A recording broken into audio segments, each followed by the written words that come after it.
Fuudheetiniin sayxaanatti kenne. Fuudheetiniin sayxaanatti kenne. No, Gara seexanatti lafa kenne kan onaatti jedhu hin jiru hin jallisiin. Gara lafa onaatti Maatiyoos ni boqonnaa baase afur jedha. obboleettiitiin Maatiyoos irratti lafa kaa'e ergasii Yesuus sayxaanaan qoramuudhaaf hafuura qulqulluudhaan gara lafa onaatti geeffame jedhe.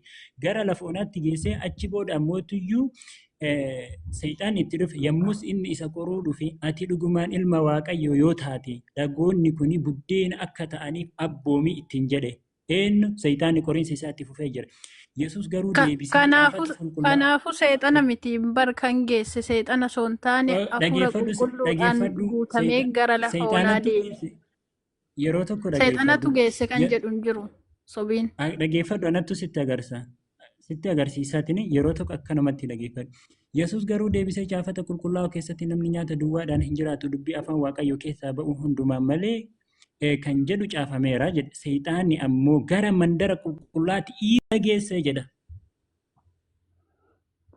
Geessee moo hin geessine? Sayxaanni geesse moo hin geessine mandara qulqullaatti? Ayyeeshi. Geesse moo hin geessine jedhe bara. Dubbisaa hirtaami itti fufikaa.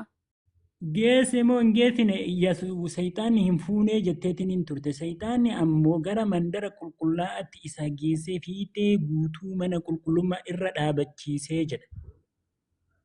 Ishi. Sayxaanni fuudheetiin mandara qulqullummaa fiixee ammootiyyuu guutuu mana qulqullummaa irra dhaabachiise moo hin dhaabachiisne Yesuusin sayxaanni? Dhaabachiise miti macaafni maal barbaachisa na gaafachuun itti fufi dubbise. Sayxaanattuu dhaabachiise moo amma asitti reefi hafuura qulqulluu naan jette sayxaanattuu dhaabachiise moo hafuura qulqulluudha? No, jalqabatti amma gara lafa onaatti kan isa geesse hafuurri qulqulluun kan inni dalage lafuma onaatti isa gateetiin biraa deeme. Achi booda biraa deeme. No, biraa deeme kan jedhu hin jiru sobiin. Biratti hafes kan jedhu hin jiru. Eshi amma sayxaanii fuudheetiin guutummaa mana qulqullummaa irra dhaabachiiseetiin hin jiru. Eshi akkasumas ammoo ati dhuguma ilma Waaqayyoo yoo taate kan irraa gad of darbadhu inni ergamoota isaa siif hin abbooma. Miilli kee dhagatti akka hin buunettis isaan harka kee irratti si hin baatu kan jedhu caafameera jedhe. Sayxaan eessatti arge dubbii kana caafamu? Maadri. Eshi hin beeytu. Macaafa qulqulluu eenyu barsiisa sayxaan? Hin beeku. Okay, hin beeytu. Hayyee eshi gaafatu. Gaafa sayxaanni fuudheetiin Kiristoos mandara qulqullummaa irra dhaabachiise kan hafuurri qulqulluun eessa jira? Wajjin jira kanaafuu mo'ichi kan Kiristoos ta'e. Eessatti wajjin jira jedhe? Eessa wajjin jira jedhe? Wajjin jira wajjin hin jira addarraa baheera kan jedhu eessa jira? Wajjin jira kan jedhu nutti agarsiisa. Wanti inni jechuutti jiru sayxaanni ammoo gara mandara qulqullummaatti isa geesse fuudhe eenyuun Kiristoosiin jechuudha. Achi booda ammootiyyuu maal godheen qorumsa isaa itti fufeeti ati dhuguma ilma Waaqayyoo yoo taate asirraa of gad of darbadhu jedheeni kan inni itti himeetiin hin jiru jechuudha. Kanaafuu Kiristoos deebiin inni seexanaaf deebisaa ture hafuura qulqulluun geggeeffameeti. Seexanni immoo hafuura hamaan geggeeffamee Kiristoosiin mormaa ture. Garuu immoo mo'ichi kan Kiristoosi. Eshi kottu. Itti fufi dubbisi mo'ichi kan eenyuti dhumarratti seexanni dadhabee biraa deeme. Okay, sayxaanni dadhabee biraa deeme wanti jedhamu hin jiru. Yesuus garuu Waaqayyo kee goofticha gar malee hin eeggatini jedhe. Kan jedhus immoo caafameera ittiin jedhe. Yesuus Kiristoos dubbii kana beekanatti hin fakkaatu. Eshi amma immoo sayxaanni gara dhageeffadhu. Ammas immoo sayxaanni gaara dheeraa tokkotti ol isa baase. Eenyuun ol baase?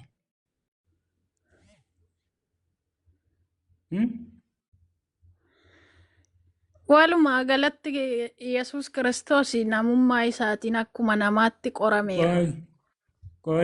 Sayxaanni ammas immoo sayxaanni Yesuusin gaara dheeraa tokkotti ol isa baasee mootummoota biyya lafaa hundumaa ulfina isaaniis itti argisiise jedhe. Hasbi Allah. Ulfina hundumaa eenyu sayxaanni kuni jechuudha. Eenyuun ol baasee Kiristoosin gaara gubbaatti ol baaseetini. Lafa dhooftee anaaf yoo sagadda jedhan sayxaanni Yesuusin. isaan kana hundumaa siif nan kennaa jedheen. Humna inni qabu gartee miti Sayxaanni isin irratti. No. Lafa dhooftee anaan fuula sagadde. Humna hin qabu mo'atameera seexan. Waan inni jedhu laali. Waan inni jedhu. Yaa seexana arfiin kees meerree yaa du'aa boon kees meerree kan jedhu caafameera. Okay, eshi aboo yoo hin qabaatin akkamitti ammootiyyuu ilma waaqayyoodhaa fuudheetiin sadarkaa kanaan guyyaa 40 to'annoo isaa jala oolche. Namummaa isaatiin akka qorame sitti meen jira akkanumaan achirratti yeroo akkamitti ilma waaqayyoodhaa kan jedhamee amanamu yookaan waaqayyo jedhamee kan amanamu guyyaa 40 akkamitti to'annoo isaa jala oolche Sayxaan. Mee to'annoo isaa jala kana oolche kan jedhu jira guyyaa 40 akka inni lafa onaatti soomaa ture. Seexanaan akka qorame haa dubbatuyyuu malee. Soomaa olee wanti jedhamu hin jiru. Maarqos guyyaa 40 kan inni ammootii soome jedhameetiin hin ture Sayxaanaan qoramutti jira. Yesuus lafa onaa keessa guyyaa 40 bubbulee Sayxaanaanis qoramaa ture jedhe. Waan nyaatu hin qabu. Amma fakkeenya otoo yeroo daabbootti jijjiirittiin jedhe kana ajaja Seexanaa san fudhatee daabbootti jijjiireera ta'e Yesuus Kiristoos mo'ameera. Garuu immoo yaada Seexanaatti waliin galle. Ilmi namaa bara namni kamiyyuu Sayxaanaaf hin ajajamu bara. Hatta namnummaan kamiyyuu in ajajama. In ajajama inni nama ajjeesaa oolu inni hataa oolu inni sagaagalaa oolu Seexanaaf ajajamee miti.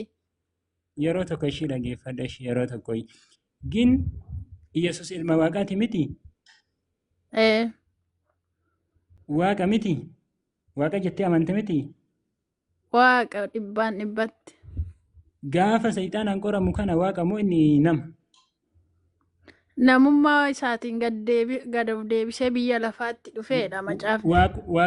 Waaqummaan gaafa kana keessa jira? Dhaqi dubbifadhu Filiippoos boqonnaa 2 lakkoofsa 5 kaasee. No, naaf galeetti ni jira. Gaafa kana waaqummaan keessa jira moo keessaa bahe? Hafuura qulqulluutiin geggeeffameen jedhuura hafuurri qulqulluun immoo hafuura waaqayyooti waaqayyoodha. Okay, gaafa kana waaqayyo keessa jira? Kanaafuu mo'ate. Okay. Sayxaanni waaqayyoo fi Yesuusin qoraa ture jechaadha. Namaa fi waaqa qoraa ture jechuudha Sayxaanni. Namummaa isaatiin qorame siin jechaa jira. Keessaan baane naan jechuu jirta kaa gaafa qoramu kana waaqummaanis keessa jira waaqummaanis hin jira namummaanis ni jira jette miti. So kanaafiyyuu Sayxaanni kan inni qoraatiin hin ture waaqaa fi nama qoraa ture jechuudha. Miti. No, waaqayyoon qoramu namummaa isaatiin qorame. Keessaa baheere. Nuti garuu isa karaa hundumaan akka keenya qorame qabnaa jedha macaafni. Namummaa isaatiin qorame malee Kiristoos Yesuus waaqummaa isaatiin hin qoramne.